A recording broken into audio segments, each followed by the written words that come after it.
Please enjoy this talk given at the Austin Center for Spiritual Living, where we live and teach the principles of science of mind and spirit. For more information, visit austincsl.org.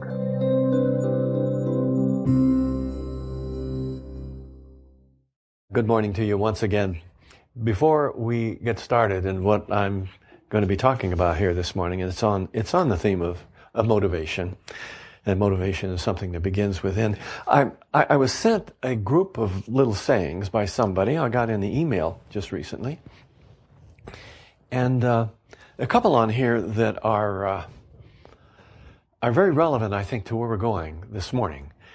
And then there are a couple of others that I just kind of think are amusing. And so I want to give you one of those.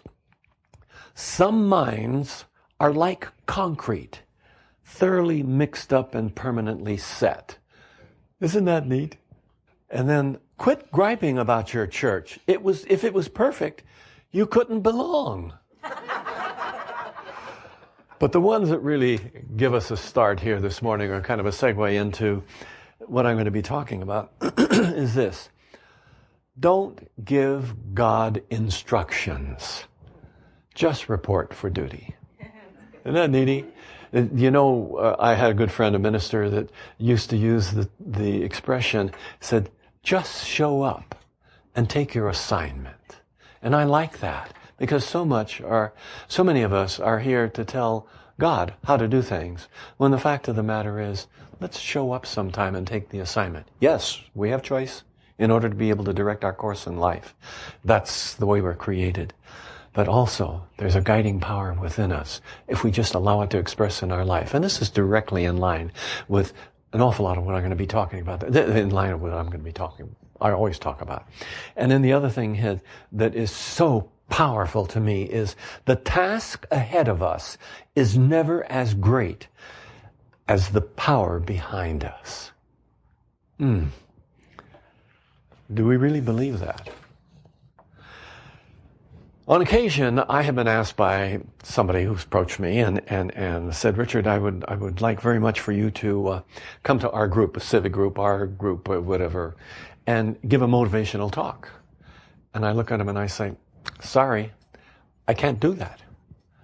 I said, what do you mean you can't do that? I understand you're a motivational speaker. I says, no, I'm not a motivational speaker, if by that you mean I'm supposed to go there and motivate you.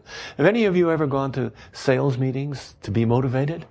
And your sales manager or whoever the guest presenter is gets up and gives you all of this stuff and gets you all hyped up and you're ready to go. You go out and you sell great for the first 4 hours in the first day. And then by next week, you have to go back to another motivational meeting. Well, that's really the way that is. And I tell them, no. I says, I cannot motivate anybody. I can only hope to inspire people by something that I may say, might trigger an awareness within them or a new idea that may help to change their perception of things.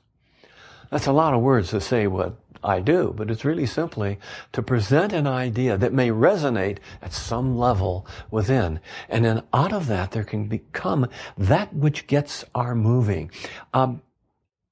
Motivation, simply, there's a lot of definitions. I looked them up. I have a whole sheet full at home, and I decided not to come and bore you with some of the motivations, the definitions of motivation. But I thought about it, and I think that motivation is just what gets us to do what we want to do.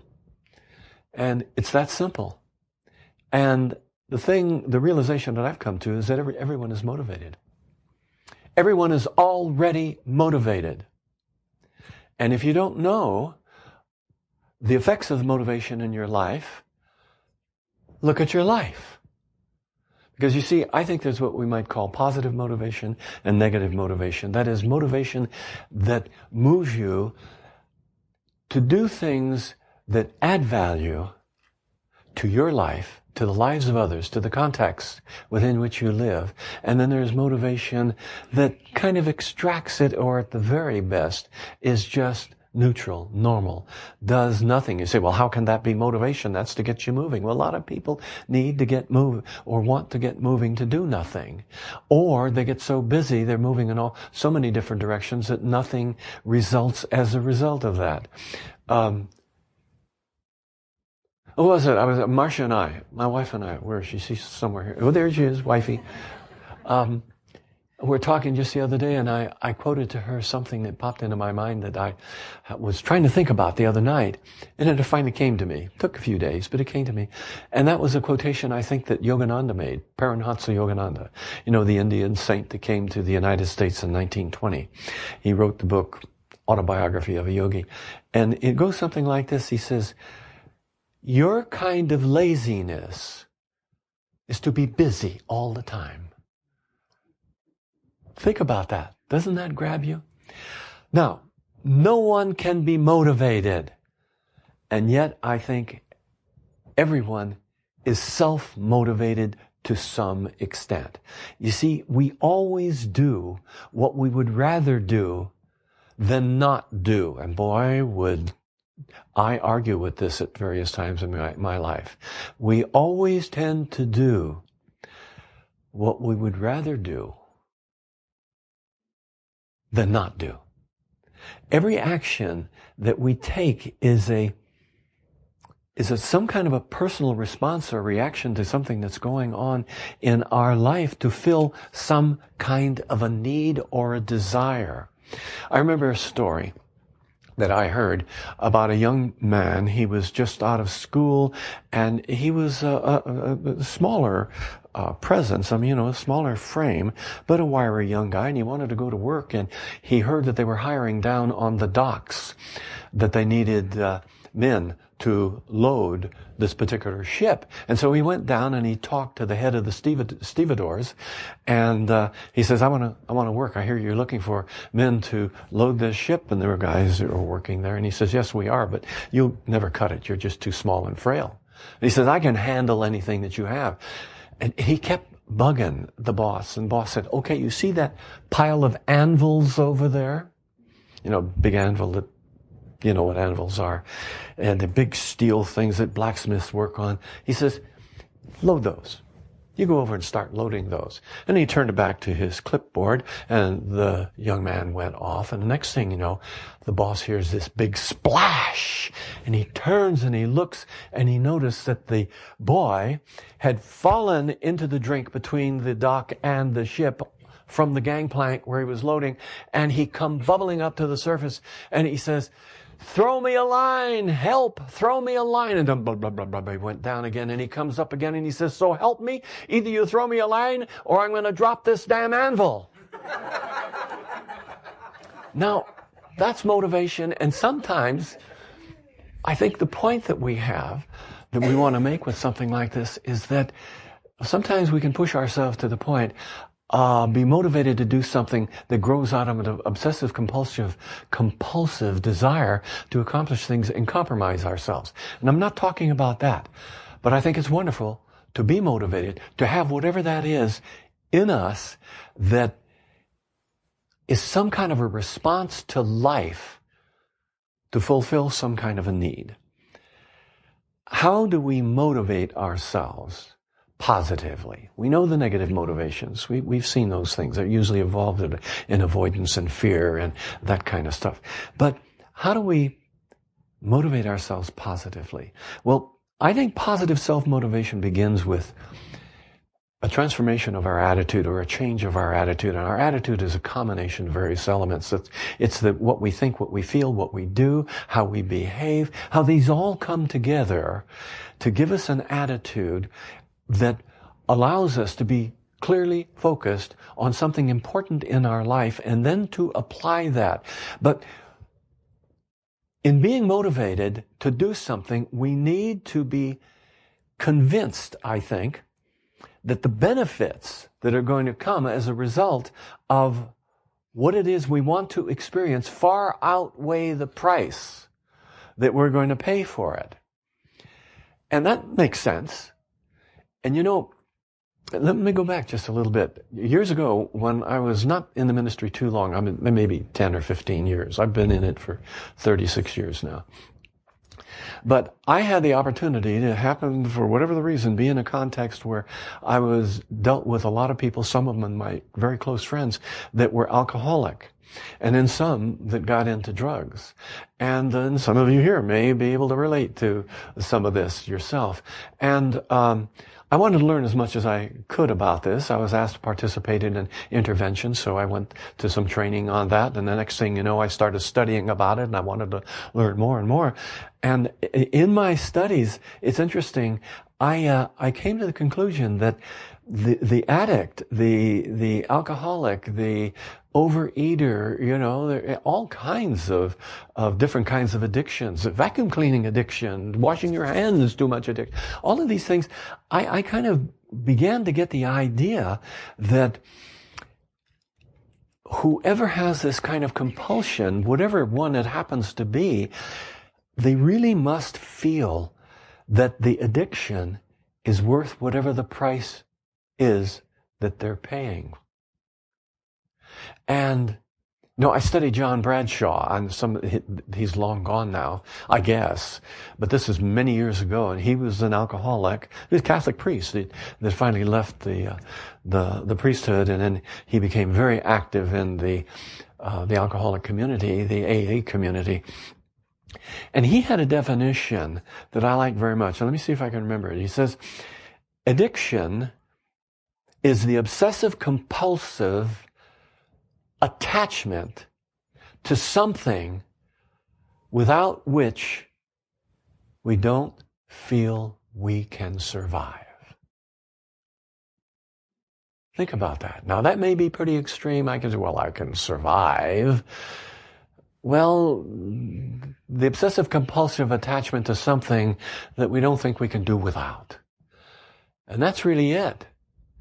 And you may not totally agree with that, and if you don't agree with that, that's fine. But take it and look at that and ask yourself, are there obsessive compulsive drives that I have that are inhibiting my ability to be able to be fully expressed in this life? And I think there are. Wow, is that a judgment on every one of you, isn't it? Well, not so much a judgment, I think, as an observation of people in my experience, and that includes me. I think that's a primary problem in civilization.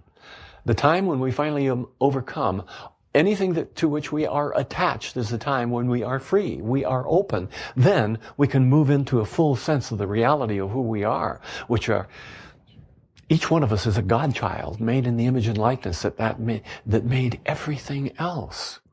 But setting that aside, you may not like that broad categorization of you, but the change in lives come when we realize that the cost is just too great. You see, this change of attitude, the change of awareness, it sets us on a more useful course, a more positive course. And one of the problems is we get into, and I talked a little bit about this last week, we get into classifying our behaviors as good or bad. And that traps us. And if you remember what little bit I talked about it last week, I'm going to elaborate on some more this morning here, that when we start classifying things as good or bad, oftentimes this causes us to avoid whatever the issue is about which we're making that judgment. You see, if we look at something, say, in ourselves as this is bad, then what we've done is we don't want to associate with that is bad. And so it's like we encapsulate it over here and it doesn't get dealt with. If we just change the terminology that we use to examine whatever the incidents are in our life, like, for instance, the terms I used last week. Stop looking at things as good and bad and think of useful and non-useful. That which adds value and that which maybe doesn't or extracts value. Do you see the difference there? Because to think in terms of useful or non-useful does not have a moral connotation associated with it, where bad or good does. You are morally okay. You are not morally okay. That creates such a separation. But This is useful and this is not useful. Now, this allows us to look at what's going on. And what you do, what you observe may be faulty. Maybe all kinds of mistakes that are involved in this.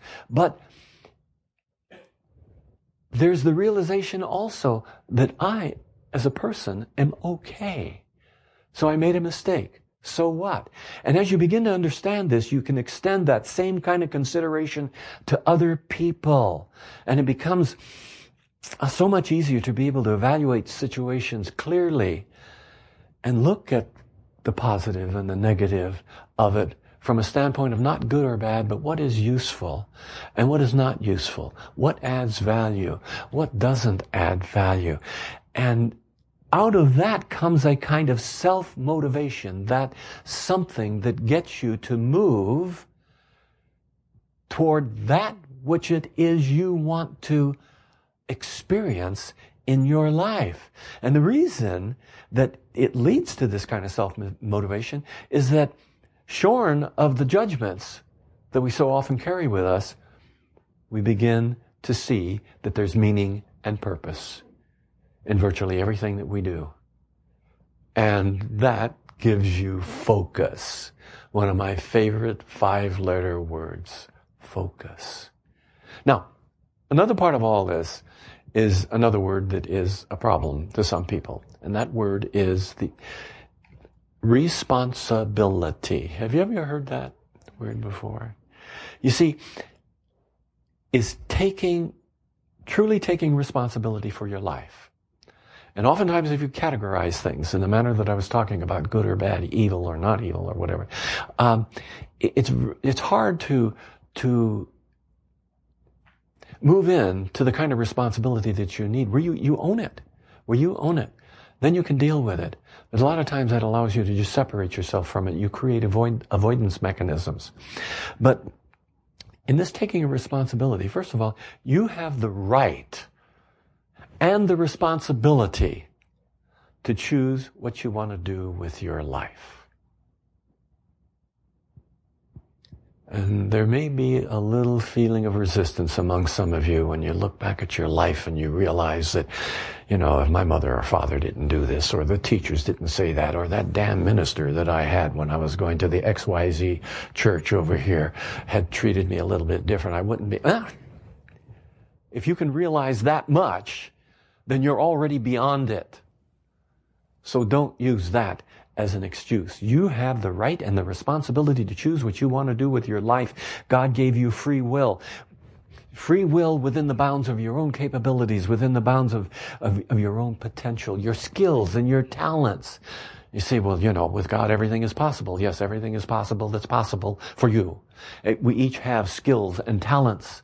And my talents are different than your talents. And I have absolute choice in how I'm going to pursue the development of my talents and skills in order to be able to optimize my experience of life. And that's what I mean when I say within the capabilities within the bounds of my own capabilities. Now, I'm allowed to make mistakes in my life. I can scream and I can cuss and I can steal and I can cheat. Or on the other hand, I can help, I can support, I can be there to help uplift people and encourage them. And I can change my mind in any of this. That's the choice. I can change my mind and do something else. And this is the divine gift of choice. It's always mine. It's always yours. And you know something? It'll not always be right. I said I wasn't going to talk about right and wrong, but that's okay. And you know what I mean. In other words, you're going to make mistakes. You have that divine gift. You're going to make mistakes. But what you do and what you experience out of this is only going to be flawless, let's say, or free of mistakes, or right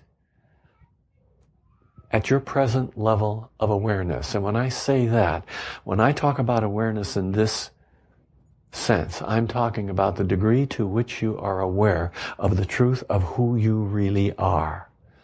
your true nature, that image likeness of God that you are, and the implications of that. And the more we get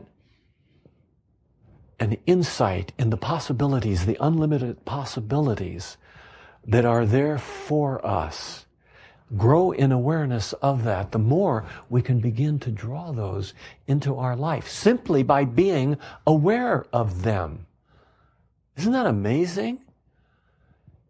You know, a good command to give a friend of yours sometime, if he or she is doing something stupid, is just to say, wake up, or stop it. We talked about that recently, didn't we? And you say, oh, but can't you give me some mystical set of words or mantra that is going to conjure up the spirit of Guru Dudu from out there in the universe somewhere, going to come in and transform our life? No, it won't happen.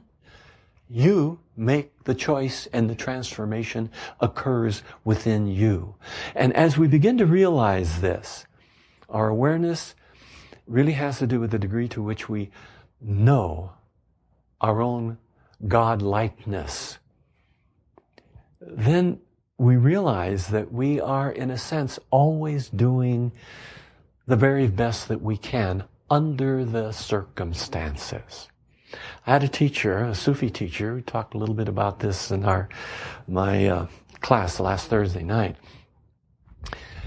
He was a Sufi, and a variety of other kinds of things he incorporated into his system.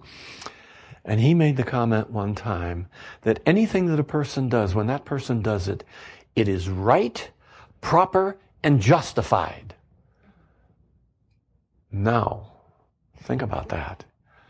Boy, did that challenge me. Did I want to argue with that? Argue with it, okay, but think about it. The key is, whatever a person chooses to do in that moment is right, proper, and justified. He may change his mind 10 minutes later, but in that moment. So in a sense, we really are doing the best that we can under the circumstances, aren't we? But when we can understand that, we can forgive ourselves because we do have the choice to be able to change our mind about things and stop beating on ourselves for our mistakes or for our inability to live up to the potential that we know we have within us and that we continually fall short of that. My younger son, which is now 53 years old, I remember when he was a teenager one time, he had done something, and he was always one of these very self-critical kids. I don't know where that came from. And he still is, to some degree. But really, you know, it was hard for him to acknowledge his gifts, and he's so clever and so smart, and except for that self-critical, he takes after me in all of those other ways. But he did something, and he did it very well, and I was just so pleased, and I complimented him about it, and he looked at it and he says, but Dad, I didn't give it my best. I didn't quite know what to say. I probably gave him some words like some kind of pablum, you know, well, that's okay, next time try your best or try harder or something. But the fact of the matter is now, I would look at him and I would just say, stop that. Take the compliment. You did well. Acknowledge yourself. I wouldn't say stupid, but I sure feel like saying stupid. Do you see what I mean? How many times do we do that? How many times do we fall short of really acknowledging what it is that we are doing? Let's stop beating on ourselves. Let's stop bemoaning the fact that we made a mistake. Mistakes are wonderful if you use them.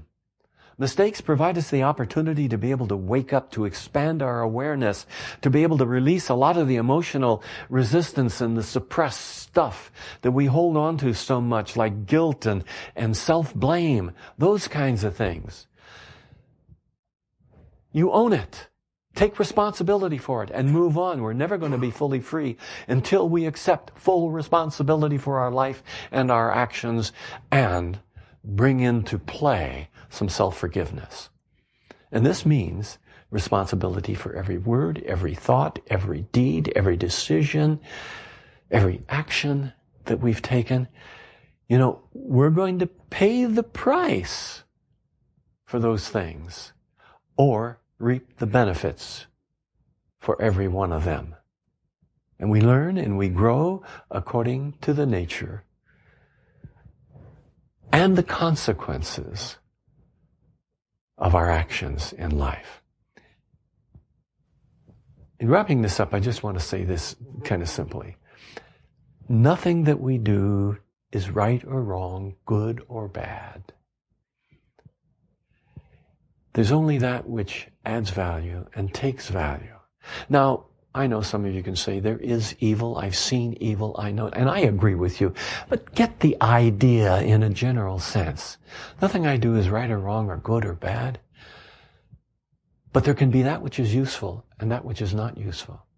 There is that which is going to add value. There is that which is going to actually take value away from a system or context, something we're dealing with. And this is very useful terminology. It turns your mind around and opens you to be able to look at what's going on in your life without judgment. How can I encourage more of being able to express and live my life in this way? Well, there's some very simple things you can do. You can ask yourself some questions, and I want to leave you with just a few questions here. Actually, they're all pretty much the same question, or maybe two questions, but I'll go through them all. First of all, when you get ready to undertake some endeavor, and this is the key, to stop. When you want to do something, just don't spontaneously jump out there and start doing it before thinking about it. At least think about, what is it that I need to think about? That sounds silly, but I think you know what I mean. So very often we react to situations to do. Let's stop and say, okay, is there something to think about this? Is this a useful thing to do? Is this going to add value? And a corollary to that really is, will it contribute to my well-being and the well-being of others? Will it support others in their process of life? Those are two questions, but it's really the same question. Another one is that, does it fit into the context of the flowingness of life, the natural laws as I understand the natural laws? You say, oh, wait a minute, I'm not a scientist. I don't know that much about that. You know what I'm talking about. There are certain natural laws. If I go over and step on your toe accidentally, I'll stand back and I'll look and I'll say, oh, I'm so sorry. And you'll say, oh, well, that's okay. But you're pretty clumsy to step on my toe. That's one thing. The natural law involves several different kinds of responses, doesn't it? If I step on your toe or you step on my toe and I look at you and say, you stupid, clumsy ox. See, that's another thing altogether. We look at what you're doing, think about a little bit what you're doing, and in this process, try to understand whether or not what you're doing is consistent with natural laws. You know, if you bring love into a situation, you're going to experience love out of that situation a lot more easily than if you bring antagonism and bitterness into whatever the interaction happens to be. You're almost always going to get a reaction of the same kind. So, is it in harmony with the natural laws as you understand them? And this final question, there are really a couple of questions, but I put it into one. What is the price I must pay? And am I willing to take the consequences? Now let me summarize that just once again, because there are really two questions here. Is what I'm proposing to do useful? Does it add value to me and the circumstances? And the results that are apt to come out of this have a certain price. Am I willing to take the consequences of what I pay to do that, what I've given to it? You see, by asking these kinds of questions of yourself, what you're doing is you're taking conscious control of your life and your affairs right now. You're awake. You're enhancing your awareness. And you grow into the awareness that you are more accountable, that you are the only one that's accountable for your life. And out of this, you learn what it is to get, that's going to get you to do what you do in life. And that's motivation. That's where motivation is rooted. It's that drives you. It's the reason behind you doing what you do in life. And the biggest thing you learn from this, that it stems from within you. No one else. You see, there is a God presence, a spark, that spark of divinity that's at the center of every one of us. And it's constantly pushing on our consciousness saying, I'm here for you. Open up and let me express. It is constantly urging us, prompting us to be let loose in our life. Dr. Ernest Holmes has the statement that he says, I like very much. It's one of the most challenging statements that I've ever come across, and I'm still challenged by it. And that is, God in me, as me, is me. God in you, as you, is you. Let's have a little prayer, shall we? Let's quiet ourselves. Know that there is this one power, this one presence, this one essence, this one intelligence, this one mind. There is one life. That life is God. That life is my life now. It is a perfect life. And what this life is, on this magnificent scale, this unlimited scale, this infinite scale of things, I am in my particular expression in this experience that I'm having now. What that life is my life expressing as me. So all that God is the potentiality and possibility for me because it resides within me. I'm connected with it all. I live and move and have my being within this field of unlimited possibilities and opportunities, and so does everyone else here. It is in that realization that I know I can experience the wholeness of my being. I don't have to be healed. All I need is to awaken to the natural harmonies of the universe, of the divinity itself, and recognize their existence within me. And then I'm made whole in my expression. Now, I want to take a little bit of time and for you to do a little bit of individual work for yourself, as we did last week, and I do occasionally here, lead you in this. I want you to pick one particular incident or issue or problem or whatever it is that you're dealing with. Some desire that you're seeking to be able to get moving on in your life in a very positive way. Recognizing that the power behind it is always God. Just pick that and look at it for a moment. Don't do anything with it. Just look at it and define it in your mind. And I'm going to do the same for my life.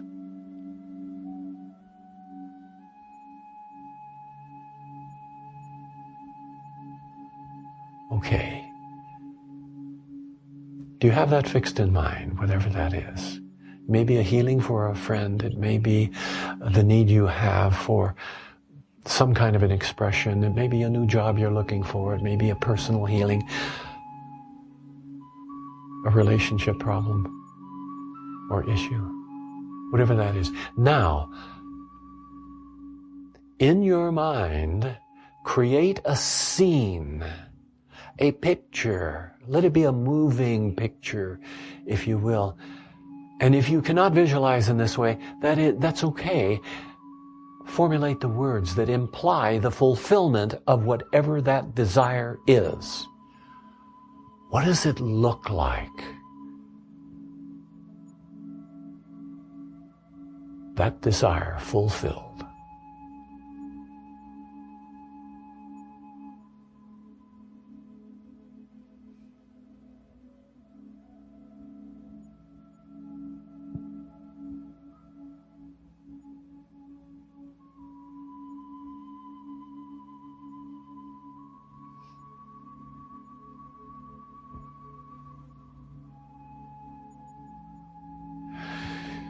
Now take a deep breath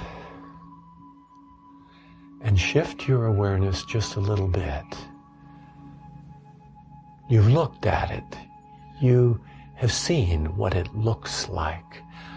What does it feel like to you to have that desire fulfilled?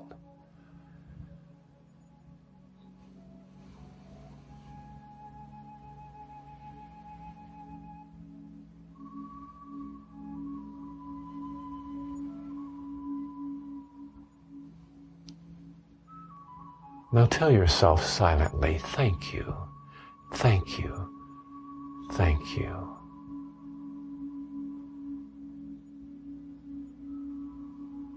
And I say, thank you, Mother, Father, loving God.